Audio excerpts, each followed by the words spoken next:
ao mais um De Frente com a Neuro. Eu me chamo Paola e hoje estamos contando com a presença de uma pessoa super especial que irá nos falar um pouco mais sobre as doenças de Alzheimer e Parkinson, que são doenças conhecidas como neurodegenerativas e incuráveis até então.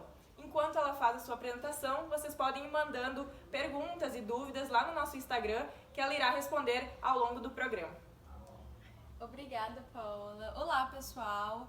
Eu me chamo Ana Beatriz, sou fisioterapeuta, natural do Maranhão, mas atualmente estou morando em Aparecida de Goiânia.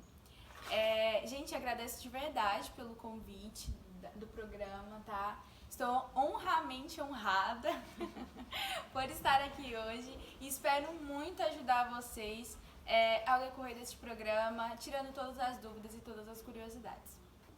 Nós que agradecemos a tua presença. Então vamos lá, Ana. A primeira pergunta foi feita pelo Paulo. Ele quer saber quais são as principais causas do Alzheimer. Bom, como a nossa colega Paola já disse, nós estamos estudando hoje doenças neurodegenerativas, né?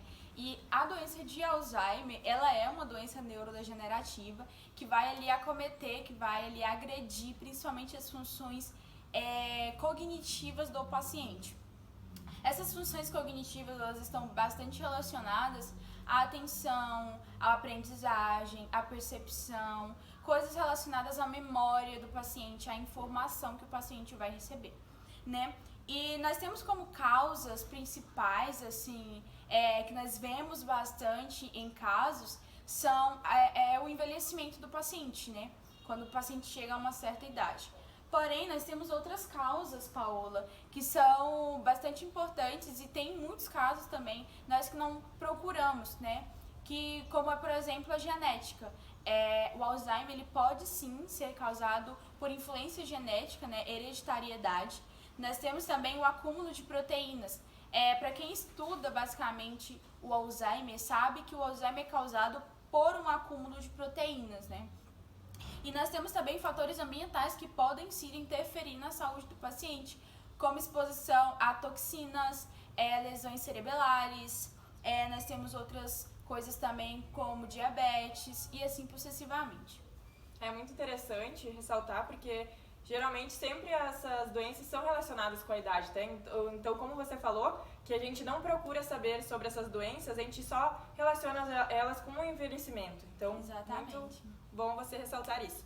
A pergunta da Maria foi a seguinte: como identificar possíveis sintomas dessas duas doenças? Bom, os sintomas, para você poder identificar, você precisa saber quais são, né? No Parkinson, nós temos sintomas aí primordiais como tremor, né, que é conhecido como tremor de repouso, né, que é quando o paciente ele vai estar com o braço estendido ou o braço em repouso e vai ocasionar esse tremor. Nós temos a rigidez muscular e nós temos também movimentos lentificados, que são aqueles movimentos que são mais lentos, né? E sabendo disso, no Parkinson é um pouco difícil você identificar esses casos nos estágios iniciais, por conta de serem sintomas muito sutis, muito leves, sabe? Então, às vezes, passam despercebidos pelo paciente. Porém, nós podemos identificar, por conta do Parkinson, os sintomas dele, não vai acontecer uns sintomas apenas, né? Vai acontecer um conjunto de sintomas que você pode acabar identificando, tá bom? No caso do Alzheimer, nós usamos para identificar essa doença alguns sintomas como, por exemplo, a perda de memória recente, falas repetitivas, um comportamento mais agressivo ou um comportamento diferente da qual o paciente costuma se comportar, né, costuma agir em determinadas ocasiões. Ana, então a pergunta mais feita pelos nossos participantes foi sobre a idade. Responde pra gente, existe uma idade para gerar essa doença e ela ocorre só apenas em idosos? Bom, nós sempre temos esse mito, né, de que sempre ocorre em idosos, só vai ocorrer em idosos, são doenças relacionadas a idosos. Mas esse mito, ele precisa ser quebrado, gente, por conta de... Existem sim pacientes que possuem mais probabilidade de possuírem essas doenças por serem idosos, né? Nós analisamos aí a faixa etária de pessoas que possuem essa doença e essas pessoas são acima de 60 anos, né? É claro, é um fator muito importante a idade que vai sim fazer com que essa pessoa possa ter essa doença. Mas nós não podemos esquecer que jovens também possuem esse risco, né, de possuir essa doença. No caso do Alzheimer, nós temos o Alzheimer precoce, que acontece em jovens. Esse Alzheimer, ele está mais relacionado à genética, né? Ele está mais relacionado ali à hereditariedade, né? Vem de pai, vem de vô e tal. No caso do Parkinson, ele já vai ser um Alzheimer, perdão, vai ser um Parkinson precoce, porém os sintomas, né, eles vão ser mais leves. A progressão desses sintomas, eles vão ser lentificados, né? Por exemplo, no idoso, a progressão dessa doença ela é mais rápida, né? Já num jovem, não. Então, se acontecer com um jovem, a gente pode começar a tratar logo para retardar ou até mesmo para que não venha a ocorrer na velhice.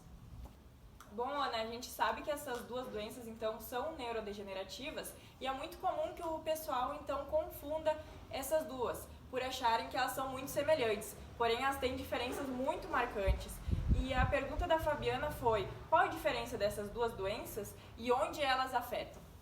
Bom, como você mesmo disse, elas possuem pontos interessantes que podem ali ser pontos que as fazem comuns. Como, por exemplo, o fato das duas serem neurodegenerativas, o fato das duas não possuírem cura, né? O fato das duas também atingirem o sistema nervoso central. Mas existem, como você mesmo disse, diferenças marcantes que você pode sim estar usando para diferenciá-las, né? Como, por exemplo, a função que elas vão agredir. Né? No caso de Parkinson, Paola, ela vai atingir principalmente as funções motoras do paciente, né? Vai sim ter demência, como ocorre na doença de Alzheimer, mas na doença de Parkinson, a principal função que ela vai agredir vai ser a função motora, diferentemente do Alzheimer. O Alzheimer ele vai agredir principalmente a função cognitiva, como eu já havia dito antes, que é a função que está relacionada ali à atenção, à aprendizagem, à memória. Então, essa seria uma diferença marcante para essa doença. Outra diferença que a gente pode estar, sim, utilizando para diferenciá-las é o local onde ela vai afetar. No Parkinson, nós temos um local afetado chamado de substância negra, que é relacionado à motricidade, que é relacionado ao movimento. E no Alzheimer, nós já temos o local que é agredido, o local que é afetado seria aí o hipocampo, né, que é relacionado aí à aquisição de informação. Então, nós temos aqui mais uma característica para poder diferenciá-las, né? Outra coisa muito interessante que eu estava vendo é que, segundo dados, mulheres são mais atingidas em casos de Alzheimer do que homens, que é totalmente o contrário do Parkinson. No Parkinson, nós vemos mais casos masculinos do que femininos. Então, nós podemos usar isso como uma diferença para essas duas doenças. Bom, e há como prevenir a doença de Parkinson? E se tem como ela é feita essa prevenção? Bom, eu digo que não só a doença de Parkinson, Paula, mas como todas as outras doenças, elas podem sim ser prevenidas, né? E uma vida saudável é o ponto principal para essa prevenção, né? Eu separei alguns pontos para poder falar para vocês, porque existem vários outros, mas existem 3 pontos principais que podem te ajudar o paciente, né, para prevenir essa doença, que no caso seriam exercícios físicos. Exercícios físicos são de grande importância porque eles ajudam na oxigenação do cérebro. E aí essa oxigenação vai fazer com que haja renovação dos neurônios, né? Então não vai ocorrer aquela degeneração tão rápido, tão progressivamente, né? Outro ponto importante são estímulos. Nós estimulamos muito o nosso corpo, mas às vezes nós esquecemos do nosso cérebro. Nós precisamos estimular os nossos cérebros com desafios, como por exemplo os cálculos, desenhos difíceis, leitura. Gente, leitura é muito importante para uma forma de estímulo para o cérebro, tá? E esse é um dos pontos também que eu acho muito importante. Outro ponto importante também seria a alimentação do paciente. Nós temos que entender que por mais que seja bom comer comidas industrializadas, um hambúrguer, uma pizza, é de grande importância que você mantenha uma alimentação saudável, principalmente com alimentos antioxidantes. Esses alimentos, eles vão liberar no seu corpo substâncias importantíssimas para, como é que eu posso dizer, ocorrer um equilíbrio no corpo, entendeu? Então, tipo assim, eu digo que esses 3 pontos são 3 pontos principais, não só para o Parkinson, mas para o Alzheimer e para outras doenças, tanto neurológicas quanto doenças como gripe, essas coisas. É importantíssimo você ter uma saúde aí estável. Muitas das vezes a gente também espera a resolução dos problemas só apenas com medicamentos, né? Então, como ela falou, tem vários estímulos que pode ser feito e a prevenção através da alimentação e exercícios, então, para essas doenças. Ana, a Milena perguntou se a doença de Parkinson é uma doença fatal. Bom, ela é uma doença sem cura, mas isso não quer dizer que ela venha a ser fatal. No caso do Alzheimer, sim, é uma doença fatal, porém no Parkinson, não. Mas nós precisamos entender que como ela é uma doença neurodegenerativa progressiva, isso quer dizer que ela vai agredir o paciente de uma forma que vai deixá-lo completamente debilitado. Então, respondendo sua pergunta, Milena, ela não é uma doença fatal, porém ela vai sim agredir o paciente de forma grave e vai deixá-lo de uma forma bem debilitado. Quais são os outros fatores que podem gerar o Alzheimer? E sabendo desses fatores, a gente pode preveni-lo? Essa pergunta foi feita pela Patrícia. Bom, Patrícia, existem sim fatores. Esses fatores são mais externos, fatores assim que você pode... como eu disse, né? Uma vida saudável muda tudo. Então, fatores como diabetes, fatores como alcoolismo, fatores como sedentarismo, hipertensão arterial, todos esses fatores, eles podem sim influenciar para aí uma Alzheimer ou até mesmo um Parkinson, tá bom? E sim, sabendo desses tais fatores, você pode sim preveni-los, principalmente como o tabagismo, né, que não causa apenas o Alzheimer, mas causa também aí câncer, né, e dentre outras doenças aí gravemente, né? Então, sabendo desses fatores, você pode sim preveni-los e pode sim viver numa vida saudável. Bom, Ana, para finalizar a nossa entrevista, você podia nos dizer quais são esses tratamentos que são utilizados nas doenças de Parkinson e Alzheimer, visto que elas são doenças incuráveis, né? Então, seriam os tratamentos para aumentar a qualidade de vida, né, dos pacientes. Exatamente. Nós sabemos que ela não possui cura, então os tratamentos utilizados para essas duas doenças são medicamentos.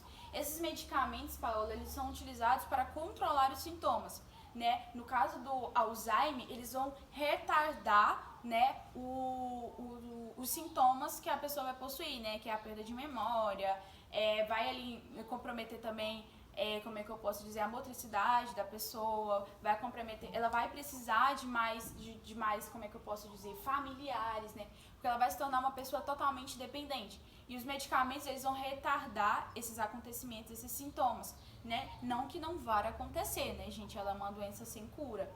Mas até então, né? Perdão. Mas esses medicamentos, eles vão retardar esses sintomas, assim como no Parkinson, né? Outra forma de tratamento também muito utilizada é a fisioterapia. A fisioterapia, ela vai buscar ali, principalmente, melhorar a qualidade de vida, como você disse, Paula. No caso do Parkinson, existem exercícios aeróbicos que vão ajudar bastante o paciente na motricidade dele, nos movimentos executados, né? Nós temos também uma cirurgia para o Parkinson, que é um implante de neurotransmissores, né? Esses neurotransmissores, eles vão ajudar grandemente o paciente, porque ele vai ter uma liberdade, uma qualidade de vida, ele vai poder, como é que eu posso dizer, ser independente novamente, né? Porque essas doenças, elas são doenças, assim, terríveis, elas vão tirando de pouquinho em pouquinho toda a sua independência, sabe? E vai fazer você ficar dependente de pessoas, e isso é um pouco ruim, né? Outro tratamento que eu posso dizer que é super essencial é a família, gente. É de grande importância a presença da família em casos assim. Eles vão precisar sim da família, mas o apoio familiar é de grande importância para esses pacientes. Então eu digo que para o tratamento nós utilizamos medicamentos, a fisioterapia, a cirurgia no caso do Parkinson e a família. O apoio familiar também é um tratamento. Antes de vir pra cá, eu estava dando uma olhada e eu vi que psicólogos também podem ajudar. A psicologia ela também pode ajudar no caso do Alzheimer, né? E no caso não só do paciente, mas como da família do paciente, né? Porque é um baque muito grande essa doença. Então, a psicologia, né, o psicólogo, ele vai estar ali para te dar uma força e para te ajudar nesse caso. Finalizamos assim o nosso programa, agradecendo pela aceitação do convite, né?